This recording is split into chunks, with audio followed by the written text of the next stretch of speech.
اور اے پیغمبر، جب تم سے میرے بندے میرے بارے میں دریافت کریں تو انہیں معلوم ہو کہ میں تو تمہارے پاس ہی ہوں۔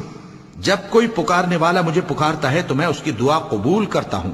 تو ان کو چاہیے کہ میرے حکموں کو مانیں اور مجھ پر ایمان رکھیں تاکہ نیک رستہ پائیں۔ روزوں کی راتوں میں تمہارے لیے اپنی عورتوں کے پاس جانا جائز کر دیا گیا ہے، وہ تمہاری پوشاک ہیں اور تم ان کی پوشاک ہو۔ اللہ کو معلوم ہے کہ تم ان کے پاس جانے سے اپنے حق میں خیانت کرتے تھے، سو اس نے تم پر مہربانی کی اور تمہاری حرکات سے درگزر فرمائی، تو اب تم کو اختیار ہے کہ ان سے مباشرت کرو۔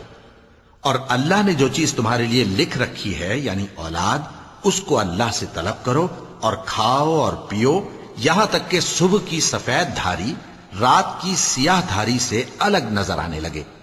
پھر روزہ رکھ کر رات تک پورا کرو، اور جب تم مسجدوں میں اعتکاف بیٹھتے ہو تو ان سے مباشرت نہ کرو، یہ اللہ کی حدیں ہیں، ان کے پاس نہ جانا۔ اسی طرح اللہ اپنی آیتیں لوگوں کے سمجھانے کے لیے کھول کھول کر بیان فرماتا ہے تاکہ وہ پرہیزگار بنے، اور آپس میں ایک دوسرے کا مال ناحق نہ کھاؤ اور نہ اس کو رشوتاً حاکموں کے پاس پہنچاؤ تاکہ لوگوں کے مال کا کچھ حصہ ناجائز طور پر کھا جاؤ، اور اسے تم جانتے بھی ہو۔ اے پیغمبر، لوگ تم سے نئے چاند کے بارے میں دریافت کرتے ہیں کہ گھٹتا بڑھتا کیوں ہے۔